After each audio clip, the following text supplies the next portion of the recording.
ಅರೆ ಸೀರೆ ಉಟ್ಕೊಂಡು ದಿನ ಕೆಲಸ ಮಾಡೋಕ್ಕಾಗೋದಿಲ್ಲ, ಸೀರೆ ಎಲ್ಲ ಕಿರಿಕಿರಿ ಅಂತ ಇವತ್ತಿನ ಹೆಣ್ಮಕ್ಳು ಗೊಣಗೋದಿದೆ. ಆದ್ರೆ ನಿಮಗೆ ಗೊತ್ತಾ, ಒಂದು ಕಾಲದಲ್ಲಿ ಇತಿಹಾಸದ ರಾಣಿ ಮಹಾರಾಣಿಯರು ಇದೇ ಸೀರೆಯನ್ನ ಉಟ್ಕೊಂಡು ಕುದುರೆ ಏರಿ ವೀರಗಚ್ಚೆಯನ್ನ ಹಾಕೊಂಡು ಯುದ್ಧವನ್ನೇ ಮಾಡ್ತಾ ಇದ್ರಂತೆ. ಸೀರೆ ಅಂದ್ರೆ ಅದು ಬರೀ ಸಂಸ್ಕೃತಿಯ ಪ್ರತೀಕ ಅಲ್ಲ, ಸೀರೆ ಅಂದ್ರೆ ಶೌರ್ಯದ ಪ್ರತೀಕ ಕೂಡ ಅಂತ ಹೇಳ್ತಾರೆ. ಹಿಂದೆಲ್ಲ 16 ಗಜದ ಸೀರೆ ಉಡ್ತಾ ಇದ್ರಂತೆ, ಕ್ರಮೇಣ ಕಡಿಮೆ ಆಗಿ 8 ಗಜದ ಸೀರೆಗೆ ಬರುತ್ತೆ. ಈಗಂತೂ 5.5 ಮೀಟರ್ ಸೀರೆಗೆ ನಾವು ನಿಲ್ಲಿಸ್ಬಿಟ್ಟಿದ್ದೇವೆ. ಆ ಸೀರೆ ಉಡೋದಕ್ಕೆ ನಮ್ಮ ಹೆಣ್ಮಕ್ಳು ಸುಸ್ತು ಅಂತಾರೆ. ಆದ್ರೆ ಸೀರೆಯನ್ನ ಕಚ್ಚೆ ರೂಪದಲ್ಲಿ ಯಾಕೆ ಉಡ್ತಿದ್ರು ಗೊತ್ತಾ? ಯಾಕೆ ಅಂದ್ರೆ ಹಿಂದಿನ ಕಾಲದಲ್ಲಿ ಹೆಣ್ಣುಮಕ್ಕಳು ಕೆಲಸ ಮಾಡೋದಕ್ಕೆ ಅನುಕೂಲ ಆಗಲಿ ಮತ್ತು ಎಲ್ಲಾ ರೀತಿಯ ಹೈನುಗಾರಿಕೆಯಿಂದ ಹಿಡಿದು ಯುದ್ಧ ಭೂಮಿಯಲ್ಲಿ ಹೋರಾಡೋದ ತನಕ ಕೂಡ ಎಲ್ಲ ಕಾರ್ಯಚಟುವಟಿಕೆಗಳಿಗೆ ಸಹಾಯ ಆಗಲಿ ಅನ್ನುವ ರೀತಿಯಲ್ಲೇ ವೀರಗಚ್ಚೆಯ ರೂಪದಲ್ಲಿ ಸೀರೆ ಉಡ್ತಿದ್ರು. ಹಾಗಾಗಿ ಕಚ್ಚೆ ಸೀರೆಗಳಿಗೆ ಬೇರೆಯದೇ ಆದ ಒಂದು ಶ್ರೇಷ್ಠತೆ ಇದೆ.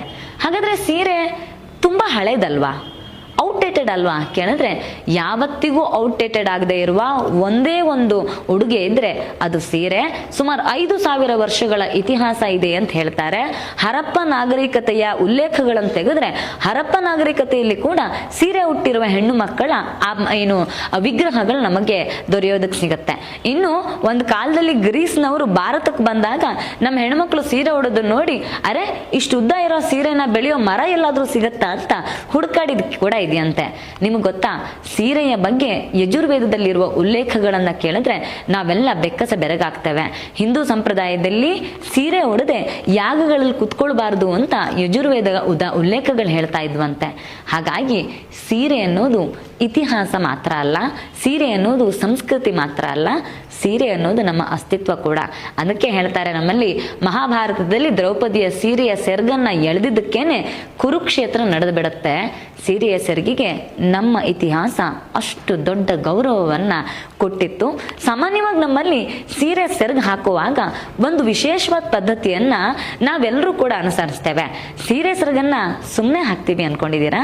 ಹೆತ್ತ ತಾಯಿಯೊಬ್ಬಳು ಮಗಳು ಮದುವೆಯಾಗಿ ಗಂಡನ ಮನೆಗೆ ಹೋಗುವಾಗ ಹೆಗಲ ಮೇಲೆ ಸೆರಗ ಹಾಕ್ತಾ ಹೇಳ್ತಾಳಂತೆ, ತಾಯಿ ಮನೆಯ ಅರ್ಥಾತ್ ತವರಿನ ಮತ್ತೆ ನೀನು ಹೋಗುವ ಗಂಡನ ಮನೆಯ ಎರಡೂ ಕುಟುಂಬದ ಮಾನ ಸಮ್ಮಾನ ಗೌರವವನ್ನ ಕಾಪಾಡುವ ಹೊಣೆಗಾರಿಕೆಯನ್ನ ನಿನ್ನ ಹೆಗಲ ಮೇಲೆ ಹಾಕ್ತಾ ಇದ್ದೇನೆ, ಅದನ್ನ ಅಷ್ಟೇ ಜೋಪಾನವಾಗಿ ಕಾಪಾಡ್ಕೋ ಅಂತ ಹೇಳಿ ಸೀರೆಯ ಸೆರಗನ್ನ ಜವಾಬ್ದಾರಿಯ ರೂಪದಲ್ಲಿ ತೊಡಸಿ ಕಳಿಸ್ತಾ ಇದ್ಲಂತೆ.